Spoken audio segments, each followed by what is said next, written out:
मित्रों राम राम। मेरा भारत मेरी बात चैनल पर आपका स्वागत। आज के इस अंक में हम बात करेंगे बिहार विधानसभा चुनाव को लेकर, क्योंकि नवंबर में बिहार में विधानसभा चुनाव है और दो गठबंधनों के बीच आपसी मुकाबला है।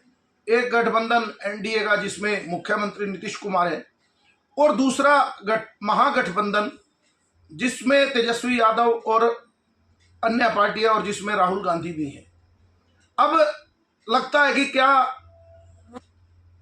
तेजस्वी यादव और महागठबंधन ने चुनाव से पहले कहीं हथियार तो नहीं डाल दिए, जबकि वो एक मजबूत महागठबंधन है, ताकतवर महागठबंधन है। लेकिन जिस तरह से अब वो आंदोलन कर रहे हैं, आज भी उन्होंने बिहार बंद बुला रखा था, जबकि आज पूरे भारत में कर्मचारियों की हड़ताल थी, तो उस लेवल के साथ उन्होंने जोड़कर बिहार बंद बुला लिया। और किस लिए कि जो अवैध वोट काटे जा रहे हैं, जो चुनाव आयोग कह रहा है कि उसमें कुछ 11 चीजें चाहिए, लेकिन जो महागठबंधन तेजस्वी यादव वाला है वो चाहता है कि वोट मत काटे जाए। अभी कुछ समझ नहीं आ रही। वहां जब अभी महाराष्ट्र में बात चल रही थी कि राहुल गांधी कह रहे थे संविधान पे खतरा हो गया और चुनाव आयोग ने वोट बढ़ा दिए, और यहां कह रहे हैं वोट घटा दिए। अभी कुछ समझ नहीं आ रही राहुल गांधी को वो कहना क्या चाहते हैं। वो चुनाव आयोग को सीधी सीधी चेतावनी देते हैं और लाल किताब लेकर संविधान की घूमते हैं, जबकि संविधान में पूरी तरह चुनाव आयोग को शक्तियां दी हैं।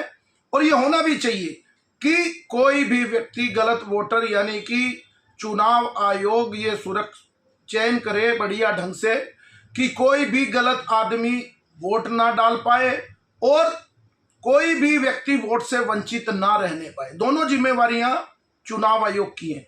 आपने भी देखा होगा, आपके शहर में जब फर्जी वोट डालते हैं तो वहां जो एजेंट होते हैं या बीएलए होते हैं या जो चुनाव कर्मचारी उसमें लगे होते हैं, पुलिस प्रशासन होता है, तो वो पकड़कर वहीं बिठा लेते हैं कोई किसी का वोट डाल लेते। और यहां तो सीधी सीधी एक चिंता है, पहली बार लगा, क्योंकि जो उनका कहना है तेजस्वी यादव का कि हमारे वोट काटे जा रहे हैं, मुझे आज तक ये समझ नहीं आ रही। जब भारत में पूरी तरह चुनाव को क्या करके रखा जाता है, पारदर्शी तरीके से और छिपाकर, किसने किसको मत दिया उसका बिल्कुल भी पता नहीं लगना चाहिए। आप भी वोट डालते हैं तो वो चारों तरफ वो एक बॉक्स सा तैयार होता है कि किसी को ये मालूम ना हो कि इस व्यक्ति ने कौन सा बटन दबाया है।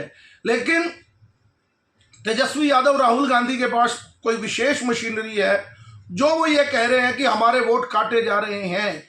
उनको क्या पता कि कौन सा वोट किसका है। इसका मतलब साफ साफ है, क्योंकि उनको एक बात तो पूरे देश को पता है कि जो रोहिंग्या, बांग्लादेशी और जो यहाँ रहने वाले मुसलमान जो मोदी को हराने के लिए, भाजपा को हराने के लिए वोट करते हैं, क्योंकि उनका खुला रास्ता हो जाएगा भारत में आने का, रोहिंग्या और बांग्लादेशियों का, वो वोट उनका है। इसलिए इतनी पक्के हिसाब से वो ये कहते हैं कि हमारे वोट काटे जा रहे हैं। नहीं तो कोई भी वोटर किसी भी जाति बिरादरी का किसी को भी वोट दे सकता है। लेकिन उसके बाद इन्होंने धरना और प्रदर्शन शुरू कर दिया। चुनाव आयोग जब इनको बुलाता है तो उस समय ये बात नहीं करते। आज भी राहुल गांधी ने एक भाषण दिया, उसी समय इनका धरना खत्म हुआ। चुनाव आयोग को मिलने जाना था, ये नहीं मिलने गए। और एक घटना और हो गई उसके साथ साथ, जो देखने में भी आ रहा है कि पप्पू यादव को राहुल गांधी के लोग, उनके जो सुरक्षा गार्ड थे या जो भी थे राहुल गांधी के आदमियों ने, उस एक ट्रक के ऊपर मंच बना रखा था, उस पर नहीं चढ़ने दिया। बड़ा मजाक का वीडियो है। पप्पू यादव को धक्का दिया और छोटे छोटे कद के नेताओं को वो ऊपर बुला रहे हैं। यानी कि तेजस्वी यादव कभी नहीं चाहेंगे कि पप्पू यादव जैसा व्यक्ति वहां उनके मंच पर हो, कोई भी यादव उनके मंच पे हो। तेजस्वी यादव पहले कन्हैया कुमार के भी, क्योंकि वो युवा है, क्योंकि इनकी अपनी दुकानदारी खराब होती है कि कोई बराबर के कद का नेता ना खड़ा हो जाए। और पप्पू यादव भी, क्योंकि उनको मुसलमानों के वोटों से ज्यादा प्यार है, उनकी भी मजबूरी है इतने धक्के खाकर भी कांग्रेस के साथ रहना। लेकिन क्या इसी बात को लेकर अभी, पहले ईवीएम करते थे, अब वोट करने लग गए। यानी कि पूरी तरह देश की जो संवैधानिक संस्थाएं उनको तार तार उनको बदनाम करने का काम अभी चुनाव 6 महीने पहले, आपके एजेंट है, ऐसे कोई किसी का वोट नहीं काट सकता। आपका एजेंट है, वो लिस्ट आएगी, आप बताएं उसमें कि हमारा प्रॉपर वोट है। लेकिन और इनके तो क्षेत्रीय पार्टियों के तो कार्यकर्ता भी ज्यादा होते हैं, लेकिन अपनी हार का ठीकरा लगता है उनको पहले ही पता लग गया कि अपनी हार का ठीकरा किस तरह से पहले ही चुनाव आयोग पर और फोड़ना है। अभी लोकसभा चुनाव में पूरे देश में एक आरक्षण को लेकर या कुछ बातों को लेकर मामला बनाया था और 99 सीट राहुल गांधी जीते और उन्होंने इसी को जीत का जश्न मनाना शुरू किया था। लेकिन बिहार के अंदर भी उनको वो कामयाबी तेजस्वी यादव को नहीं मिल पाई। पूरे देश में कहीं कहीं हर जगह भाजपा की सीटें कम हुई 2-3 सीटें बिहार में भी, लेकिन उस तरह से बिहार में ये नहीं रोक पाए। तो वो भी चिंता है। पिछले विधानसभा चुनाव में बराबर की टक्कर हुई थी, बराबर दोनों का वोट प्रतिशत था और केवल 10-12 सीट एनडीए की ज्यादा थी। लेकिन पिछली बार फैक्टर एक और था, फैक्टर वो अब भी है, लेकिन पिछली बार एक फैक्टर ये था कि नीतीश का बहुत विरोध था।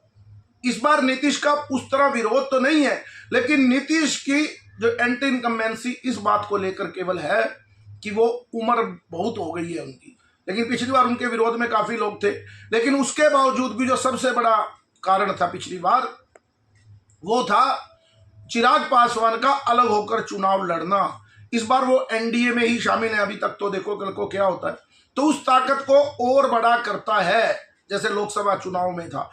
और उसके बाद जैसे ही, क्योंकि लोकसभा में अलग मुद्दे होते हैं, विधानसभा में अलग, जैसे ही लालू का जंगल राज की बात आएगी, वहां के जो लोग इस समय लोकसभा में भी कुछ बिदक गए थे जाति में, आरक्षण के भाव में, तो वो उन लोगों के साथ खड़े होने की बजाय, आपने कई चैनलों पर देखे होंगे, वो लोग चाहे वो दलित बस्तियों में रहने वाले लोग हों, पिछड़े लोग हों, जो ओबीसी यादव को छोड़कर वो एक तरफा वोट करने का प्रयास करता है, क्योंकि उनको पता है कि राज आते ही तेजस्वी यादव ने और इनके गुंडों ने क्या हालत करनी है। क्योंकि बीच बीच में ट्रेलर, अभी नीतीश कुमार तेजस्वी यादव के साथ 2 साल सरकार चलाई, तो उसी में उनका आतंक फिर शुरू हो गया था। जब पूरी तरह उनकी सरकार बन गई, और अब तो एक घटनाक्रम और भी हो गया कि मुसलमानों ने ताजिए वाले दिन एक यादव का कत्ल कर दिया, उसका भी मामला बनेगा।